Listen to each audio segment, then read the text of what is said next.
Good afternoon, YouTube. It is Thursday, May 28th, 12:45 p.m. Eastern Standard Time. I'm on my lunch break from work and just wanted to say hello. I realize it's been a little bit since I posted anything. I honestly I have a very boring life. I smoke the same tobacco, big and burly, in the same pipes. This is my Moretti. I rarely try new tobaccos because I kind of know what I like, and I get tongue bite very easily. I think it's a combination of whatever chemical balance on my tongue, plus the fact that I smoke fast. So I'm always hesitant to spend money on new tobaccos.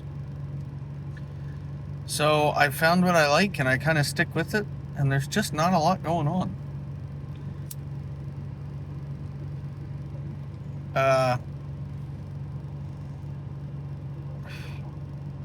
But I also don't want to just not make videos, so today, for a little bit of nostalgia, I wanted to comment on a video I just watched of Carrie's, where she tried, I've already forgotten the name. It's called Hobbit's Leaf, but I forget the name of the blender.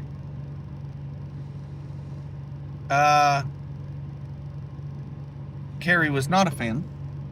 It was too sweet for her, which I absolutely understand. And I commented this on her video, but I wanted to talk about it. There's only ever been 2 cherry blends that I've liked, and I've tried a few, but only 2 that I liked.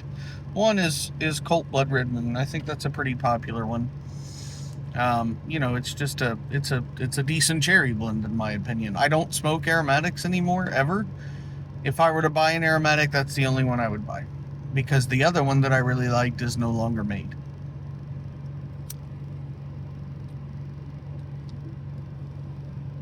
Thanks, Greg. The other one that I liked is what I want to talk about. Nostalgia-wise, does anybody remember Tewksbury and Company and their Hobbit's weed? It was a cherry vanilla blend. I'd say you'd had to have been smoking pipes probably 10 years at this point in order to have tried it. Maybe not that long, but if not that long, then really close, because I think they went out of business in the mid-2010s. I still name that as the best blend I've ever had. Now, as I included in the comment on Carrie's video, I think a lot of that has to do with nostalgia. When you look back at the past, you kind of look with rose-colored glasses at times. And I think me calling that my favorite blend is partly that. But man, what a blend. That stuff was so... I remember sitting out on a wooden bench next to the pond at the front yard of the house that I grew up in, and smoking that in this really long, cheap, I have no idea what kind of wood it was. It was just like a knockoff, like hand-done Gandalf pipe. It was super long. It was probably 8 to 10 inch pipe. The stem was just one long piece of wood that had been drilled down the middle. Super airy draw. But boy, I loved that blend. That stuff was so good. And that was at the time when I was smoking Frog Morton's Cellar, Dunhill Nightcap, Pirate Cake. Lots of really Latakia heavy blends. Well, Cellar, not so much, but the other 2 for sure. I was definitely not a burly guy my first go around with pipes. I remember getting a tin of Solani aged burley flake to try. Couldn't do it. Definitely not a burly guy the first go around. Which is why I don't know if Tewksbury and Company's Hobbit's weed was available today, would I still like it as much? Because my taste buds have very obviously changed dramatically since my first pipe smoking venture.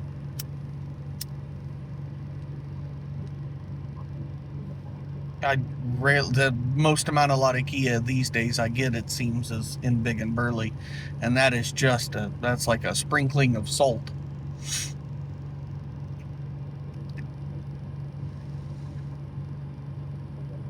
But man, that stuff was good. It's funny because my favorite cigar I ever had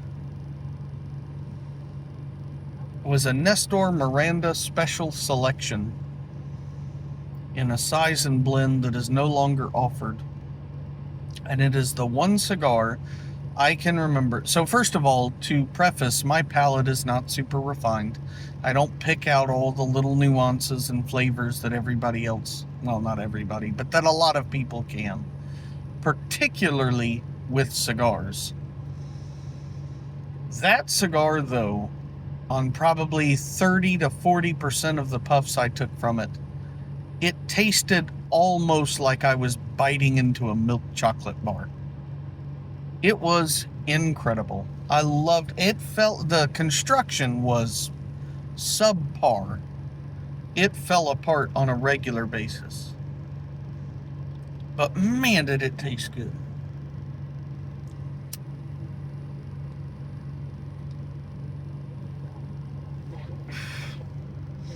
The other favorite cigar was a house blend by a company called Label Your Cigars.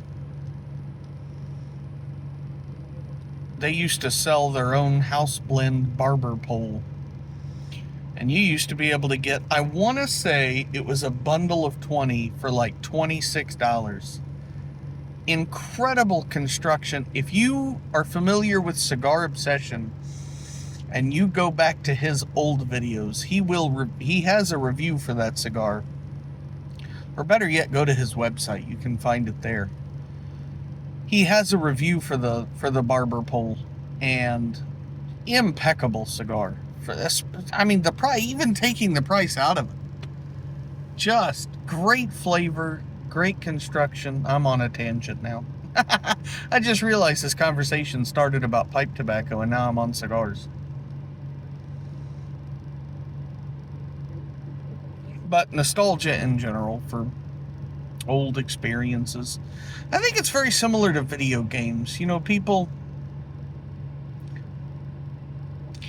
talk about World of Warcraft is a great example, because World of Warcraft, the company Blizzard, not recently anymore, it's been several years back, but they released what they called WoW Classic, which was the game in its first iteration. They re-released it for people who wanted to go back and play it. And for I would say a lot of the people who did, it wasn't the same.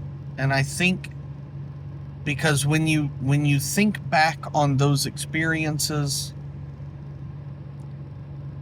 it's more about the time and place and where you were at that point in life than it is about the thing that you were doing. So yeah, I loved the original World of Warcraft, but I was a kid in high school who had no worries. I mean, you know, I was doing my schoolwork, I was coming home, I had some chores to do. The weekends were mine, after school was mine, you know, whatever. I could play it as I wished.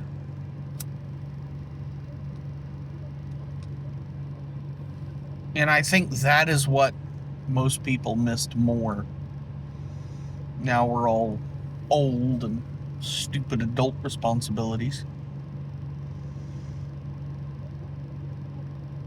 But I think that might have been the case with Hobbit's weed too. The nostalgia of still being in the house that I grew up in, because I loved that house. Going to college. Now, I worked full-time when I went to college, so I didn't have a lot of free time, but the money was mine. I paid my cell phone and my car insurance, and I helped Dad with some bills occasionally.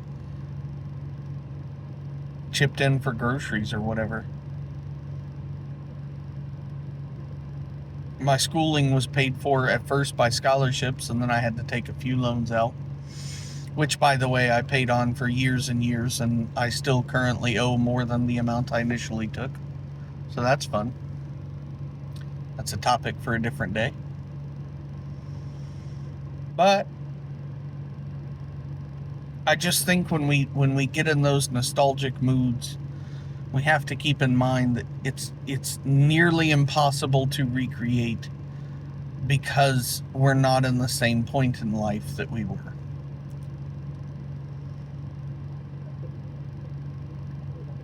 So I think if I had a bowl of Tewksbury and Company's Hobbit Sweet today, number one, I don't know that I'd like it because my tastes have changed. But even if they hadn't, I don't think it would be as good.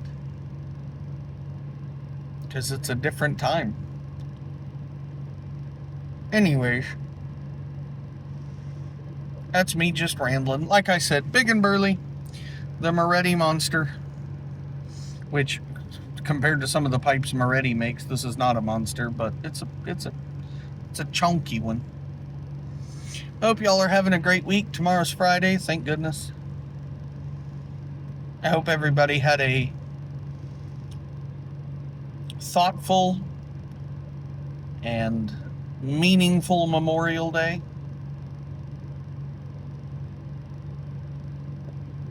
And I hope you have a great weekend coming up, and we'll talk to you next time.